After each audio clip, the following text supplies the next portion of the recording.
Hello everyone, আজকে দেখাবো হচ্ছে নিরামিষভাবে খুব সহজে কিভাবে ফুচকা বানিয়ে খাবেন। আর যখন ইচ্ছা এই ফুচকাটা আপনারা 20 থেকে 30 মিনিটের মধ্যেই, 30 মিনিটও লাগবে না, 20 মিনিটের মধ্যে বানিয়ে খেতে পারবেন। এজন্য আমার লাগবে হচ্ছে রেডিমেড ফুচকা। আর এখানে আমি আলু সিদ্ধ বসিয়ে দিলাম।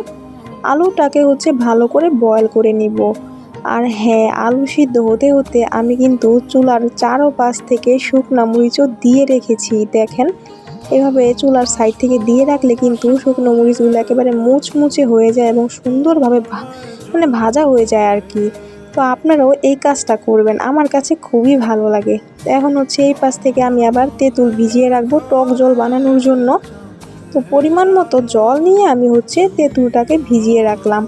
আর এখানে হচ্ছে আমি একটা ফুচকার স্পেশাল মশলা বানাবো ঘরোয়াভাবে, যেখানে ছিল সেই শুকনো মরিচগুলা এবং ছিল হচ্ছে ধনিয়া।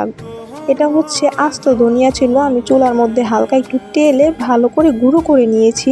আর এত সুন্দর একটা স্মেল বের হয়েছিল এই মশলাটা থেকে, পুরো মশলাটা কিন্তু স্বাদটা একেবারে চেঞ্জ করে দেয়। যাই হোক, এখন হচ্ছে আমি রেডিমেড ফুচকাগুলো ভেজে নিব।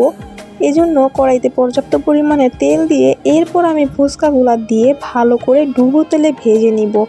অবশ্যই চুলার আঁচটাকে মিডিয়ামে রেখে ভেজেছি, না হয় কিন্তু বেশি আঁচে ভাজলে ফুচকাগুলো ফুলবে ঠিকই, কিন্তু সাথে সাথে আবার চুপসে যাবে। তো মিডিয়াম গ্যাসে ভাজলে আর কি সুন্দর হয়, মুচমুচে হয় আর চুপসে যায় না। তো ভালো করে আমি সবগুলা ফুচকা কিছুক্ষণ সময় নিয়ে ভেজে নিব। আর বাসায় বানালে কি আপনি যত ইচ্ছা ততই কিন্তু খেতে পারবেন। আর এভাবে আপনার যখন ইচ্ছা তখনই খুব সহজে বানিয়ে খেতে পারবেন। আশা করি ভালো লাগবে অনেক বেশি, আমাদের কাছে কিন্তু অনেক বেশি ভালো লেগেছে। এখানে না লাগবে কোনো পেঁয়াজ, ধনিয়া পাতা কুচি, শসা কুচি, কোনো কিছুর প্রয়োজন নেই। হাতের কাছে যা থাকবে তা দিয়েই বানিয়ে নিতে পারেন। যাই হোক, এখন হচ্ছে আমি আলুগুলা ভালো করে ম্যাশ করে নিয়েছি। আর এখন হচ্ছে তেঁতুলের টকটাকে বানিয়ে নিব। তো প্রথম হচ্ছে তেঁতুলটাকে ভালো করে ছেঁকে নিচ্ছি।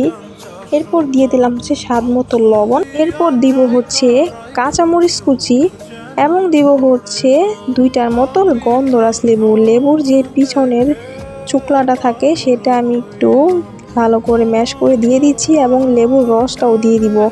খুব সুন্দর একটা স্মেল বের হয়েছিল। এক্ষেত্রে যদি পেঁয়াজ কুচি দিতে চান দিবেন, আমি দেইনি। আজকে এভাবে নর্মালি বানিয়ে খেয়ে দেখেছি কীরকম লাগে। এটা পুরোপুরি আর কি নিরামিষ আকারে ফুচকাটা বানানো হয়েছে আজকে। তো আপনারা এখানে পেঁয়াজ কুচিটা অ্যাড করতে পারেন এবং দিতে পারেন ধনিয়া পাতা কুচি যদি হাতের কাছে থাকে। এরপর আমার বানানো সেই ঘরোয়া চটপটি বা ফুচকার মশলাটা আমি দিয়ে দিলাম। আর এখানে কিন্তু আমি বিট লবণ দিয়েছি, যেটার ক্লিপটা মিস্টেক হয়ে গিয়েছে। যাই হোক, টক জল বানানোটা রেডি। এখন হচ্ছে আমি ভিতরের আলুর পুরটা বানিয়ে নিব। এখানে দিয়ে দিলাম আমি পরিমাণ মতো লবণ এবং দিলাম হচ্ছে সেই মশলাটা, দিয়ে ভালো করে আলুর সাথে মিশিয়ে নিব। তো আলুর ভর্তাটাও কিন্তু আমার পুরোপুরি রেডি। এখানে আমি খুব শর্টকাট কিন্তু বানাচ্ছি, কেউ মাইন্ড করেন না। আশা করি ভালো লাগবে, যদি এভাবে বানিয়ে খান নিরাশ হবেন না। যাই হোক, সব কিছু যেহেতু রেডি, আমি এখন সামনে নিয়ে নিলাম। আমার বলতে গেলে 15 মিনিটের মধ্যে এই রেসিপিটা বানানো হয়ে গিয়েছে। অনেক বেশি সহজ কিন্তু। তো দেখেন কি সুন্দর হয়েছে, কিন্তু ফুচকাগুলো একেবারে সুন্দরভাবে দোকানের মতোই হয়েছে। আমার কাছে লেগেছে যে অল্প উপকরণ দিয়ে খারাপ হয়নি, দোকানের মতোই পারফেক্টভাবে বানানো হয়েছে।